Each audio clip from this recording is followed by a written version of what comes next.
cruise news time. Well, we got a pile of cruise news today. Good and bad stories. We've got another tragic overboard story. A cruise line, firing employees right before Christmas. But we also have some good stories. Good stories including a rescue at sea. We've got a darling cruise port in the United States getting courted by another major cruise line. And I got to tell you this wild story about the pop star who made a huge cruise mistake and it cost her $17,000. Cruise news and my views.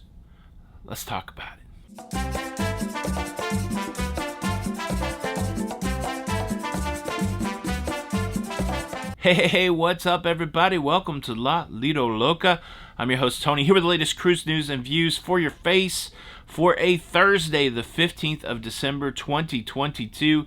And like I said, the roster, the docket, the lineup of cruise news is vast. We might as well process through it. Cruise news story number one.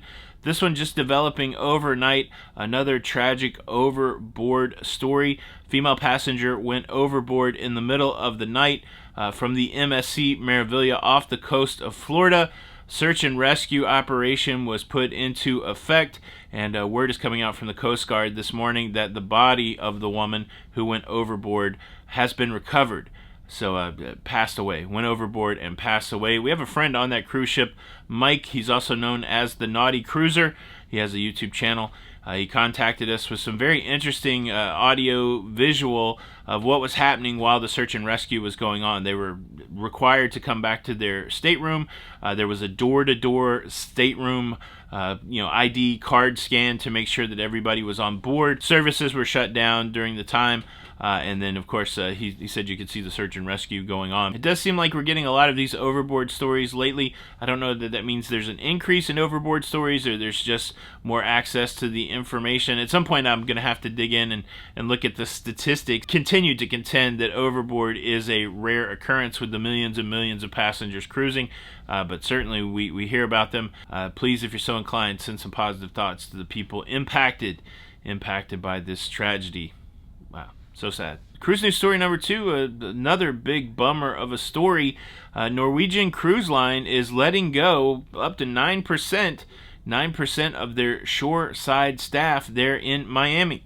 A report in 2021 put that shoreside staff at about 3,500, so that potentially means that over 300 employees, they were let go. This activity was revealed in an SEC filing. This is what the verbiage of the filing says. The company is undergoing a broad and ongoing effort to improve operating efficiencies, including cost minimization initiatives, to strengthen the foundation for sustained profitable growth. As part of this initiative, on December the 14th, the company carried out a workforce reduction and right-sizing to better align the company's workforce with its strategic priorities and prepare for its future growth. This resulting in an approximately 9% reduction in the current and planned shoreside roles. Anybody work in a corporation? Do you recognize those words? Right-sizing, efficiency. They should have just thrown synergy in there for good effect.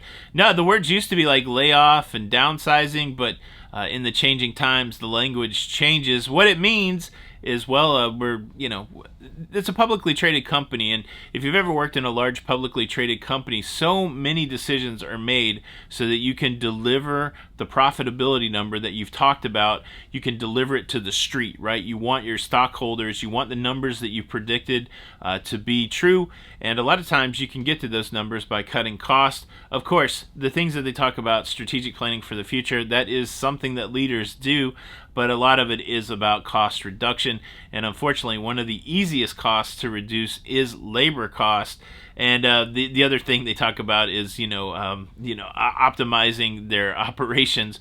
Sometimes that means that the people that didn't get let go, they're going to have a larger workload. So interesting times. The timing's horrible. It doesn't say whether or not these people got a severance or, anything like that. So maybe they got some sort of nice 6-month severance. It doesn't say.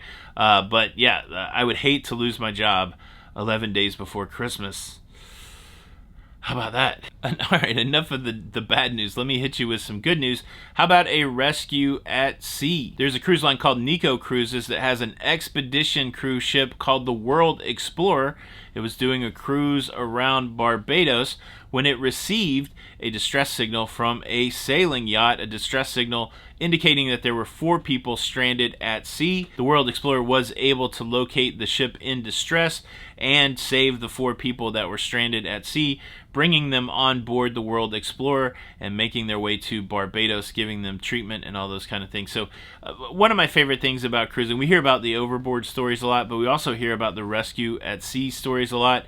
It's worth noting that one of the coolest things about being a seafarer, or one of the bonds between seafarers, is this idea that if there's a ship in distress, if there's somebody at sea in distress, the closest sailing vessel, the closest seafaring vessel that can go help them out is supposed to help them out. And that tends to be true time and time again. Kind of an unwritten law of the sea, and it may be a written law, maritime law, I don't know, but it makes for at least some really positive stories about these rescue at sea activities. And so way to go, World Explorer, and hopefully those people that were stranded, hopefully they recover quickly. Cruise news story number 4, we have a cruise restart happening. The very first cruise ship to leave Japan since the shutdown, well, she is on her way. We're talking about a cruise ship, a local cruise ship called the Nippon Maru. She left Yokohama Harbor for a sailing into the Indian Ocean. And that, like I said, it's the first cruise ship that has cruised since the shutdown, and the first cruise ship to make her way to sea from Japan since it was announced in November that cruising would return to the islands. Exciting times. We have the major cruise lines getting ready to start their Japanese seasons. Japan, a big spot for cruisers to visit, a nice spot for cruisers to leave from, and excitingly, cruising has returned to Japan. Cruise news story number 5 is another story of progress.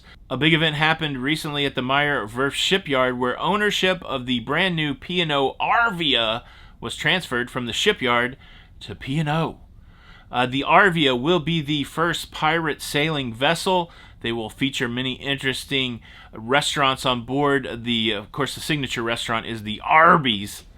I'm just kidding. It's not a pirate vessel, but it is an LNG-powered vessel. It will be the newest cruise ship for the P&O line. P&O, they operate out of the UK. They also operate out of Australia. And what's interesting for me as a U.S. cruiser, very rarely see P&O cruise ships out in the wild.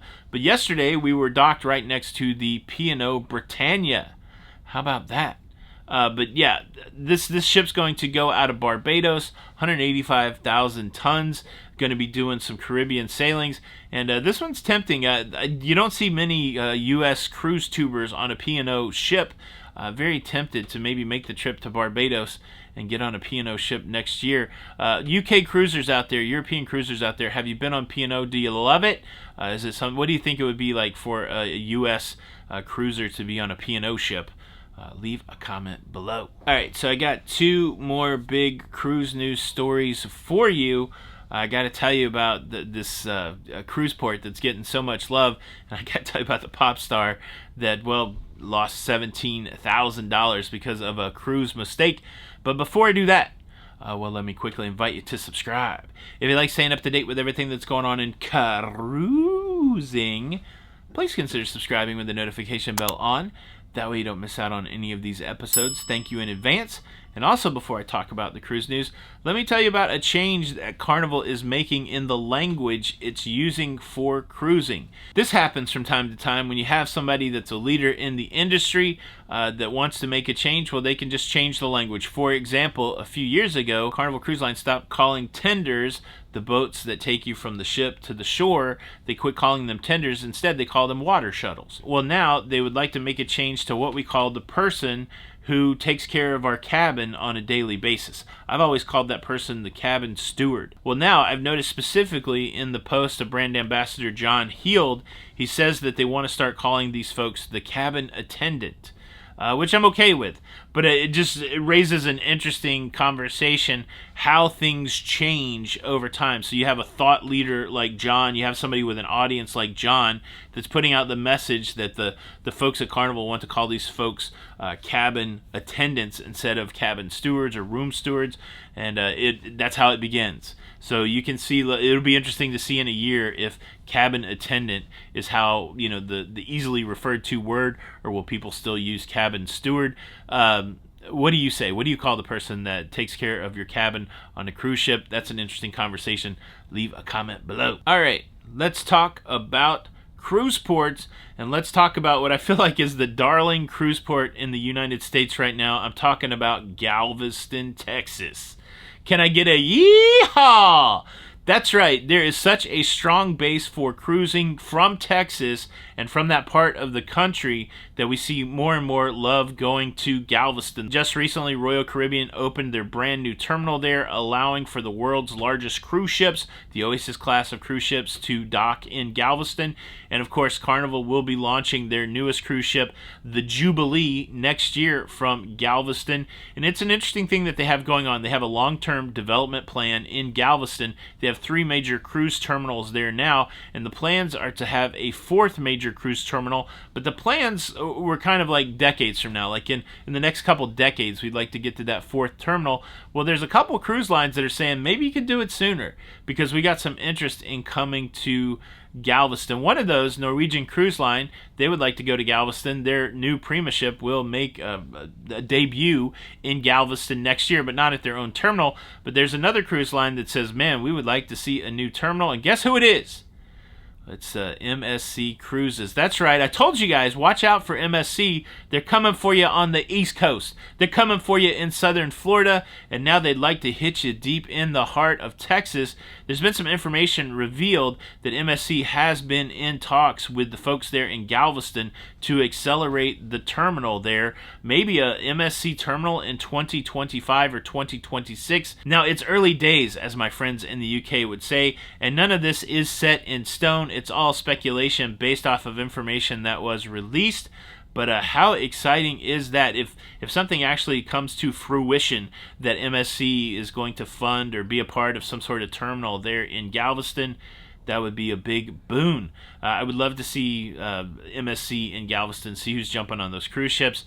One thing you may not know about cruises out of Texas, part of the new requirements is that every cruise ship in Texas must have a mechanical bull, and then in addition to teaching you how to put on your life vest at the muster drill, they also teach you how to saddle a horse, which seems like maybe good information that you could have in the midst of an emergency.